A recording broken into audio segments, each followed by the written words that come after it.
आप सभी छोटे बड़ों को जेनेटिक पब्लिक स्कूल का हाथ जोड़कर नमस्कार। आप सभी के स्वास्थ्य की प्रार्थना के साथ आज की वीडियो का प्रारंभ करते हैं। आज हम कुछ इस तरीके के मुद्दों को लेकर आए हैं जो बेहद महत्वपूर्ण हैं बच्चे की पढ़ाई के लिए। मेरी हर वीडियो में आप एक बात ज़रूर देखते होंगे, मैं एक चीज़ को पैरेलल लेकर चलता हूँ, वो है डिसिप्लिन। और आज भी हम उसको समानांतर ही लेकर चलेंगे और मैं कनेक्ट कर पाऊँगा शायद उस शब्द से, उस गुण से। अब बहुत सारे गार्जियंस की यह शिकायत रहती है कि बच्चा घर पर नहीं पढ़ता है, और आज का मेन जो विषय है, जो मुख्य विषय है, वह यही है कि बच्चा घर पर नहीं पढ़ता है और किस तरीके से वो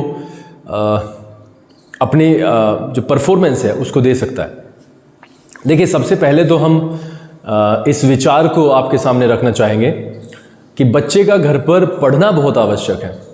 बच्चा घर पर अगर प्रैक्टिस करेगा ही नहीं तो वो प्रदर्शन हो ही नहीं पाएगा, वो परफॉर्मेंस हो नहीं पाएगी। सबसे पहले तो आप इस बात को अपने माइंड में रखिएगा कि बच्चे को किसी ना किसी तरीके से घर पर बैठाना ही पड़ेगा। आप उसे इंस्पायर कर सकते हैं, पढ़ाई के प्रति आप उसे सजग कर सकते हैं। पिछले कुछ वर्षों में ऐसे बच्चों की संख्या बढ़ी है जो घर पर पढ़ना पसंद नहीं करते हैं, और यह अंतर साफ साफ उनके परफॉर्मेंस में देखा जा सकता है। तो मेरा विचार तो यह कहता है कि एक बार माँ बाप को स्ट्रिक्ट होना पड़ेगा। अगर हम बच्चे के प्रति वो सख्ताई दिखा पाते हैं, वो सख्ताई दिखाने का जज्बा दिखा पाते हैं, तो मेरे विचार से सफ़र ज़्यादा मुश्किल नहीं है। एक आप और चीज़ का ध्यान करें कि अगर विद्यालय में 4 चीज़ें बताई गई हैं और उसकी लाइफ में वो नई है, तो आप समझिए कि उसको कितनी ज़्यादा उसकी प्रैक्टिस की ज़रूरत पड़ेगी। उसको अभ्यास करना होगा, और वही अभ्यास जिसे हम होमवर्क के रूप में आप तक जानते हैं, वही वह अभ्यास है जो बच्चे को एक कदम आगे लेकर जाता है। लेकिन अनफॉर्चुनेटली हम सभी को पता है हमारे बच्चों के बारे में, बच्चों को भी पता है अपने बारे में कि वो कितना पढ़ते हैं, घर वालों को भी ये पता है कि हमारा बच्चा कितना पढ़ता है, और उसके बावजूद अगर हम एक एक्सपेक्टेशन बना लेते हैं बहुत तगड़े नंबर्स लाने की, तो यह कहीं ना कहीं अन्याय होगा विद्यालय के साथ।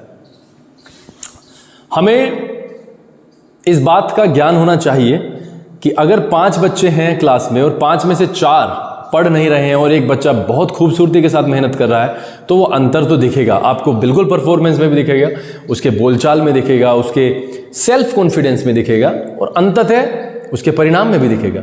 तो हमें यह बात ज़रूर समझनी चाहिए कि अभ्यास की बहुत इम्पोर्टेंस होती है। अब बात करता हूँ कि घर पर आप क्या कर सकते हैं। घर पर आप पढ़ा सकते हैं। जो गार्जियंस नहीं पढ़ा पाते हैं वो एटलीस्ट उसका ध्यान रख सकते हैं कि बच्चा अपने पूरे दिन में, यानी कि जो विद्यालय जाने के बाद क्या क्या काम करता है, कितना पढ़ता है, कितना खेलता है, किन बच्चों के साथ बैठता है, कितना बाहर रहता है, कितना घर के अंदर रहता है, एक्टिविटीज़ क्या है। ये तो देखो, हम ये कहकर अपना पीछा नहीं छुड़ा सकते कि हम तो खेत में रहते हैं, या हम जॉब करते हैं, या हमें पढ़ना नहीं आता, या हम इलिटरेट हैं, यानी हम अशिक्षित हैं।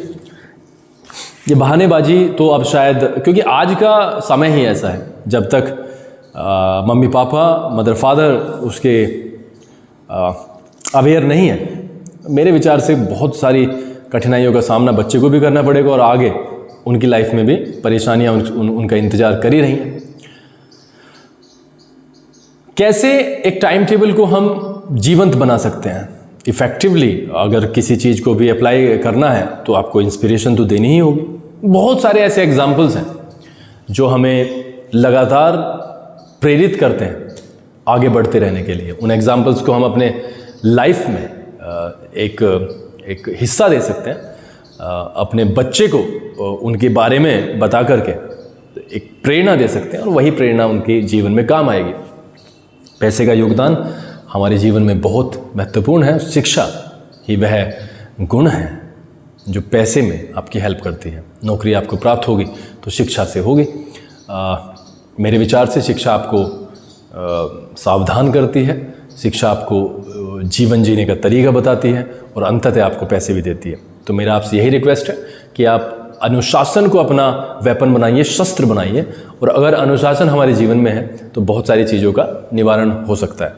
बहुत बहुत धन्यवाद आपके समय के लिए। इस पर एक हम पूरा का पूरा एक सेशन रखने वाले हैं कि किस तरीके से घर पर हम ये चीज़ें कर सकते हैं, और एक मीटिंग भी होगी, गार्जियंस की मीटिंग होगी, उसमें हम मदर्स को बहुत बड़े लेवल पर रोल देंगे, क्योंकि मेरे विचार से मम्मी का रोल, माँ का रोल, एक लेडी का रोल एक बच्चे के जीवन में बहुत महत्वपूर्ण है। बहुत बहुत धन्यवाद आपके समय के लिए, आज के लिए, और आपका दिन मंगलमय हो, आपका जीवन सुखों से भरा रहे। बहुत बहुत धन्यवाद।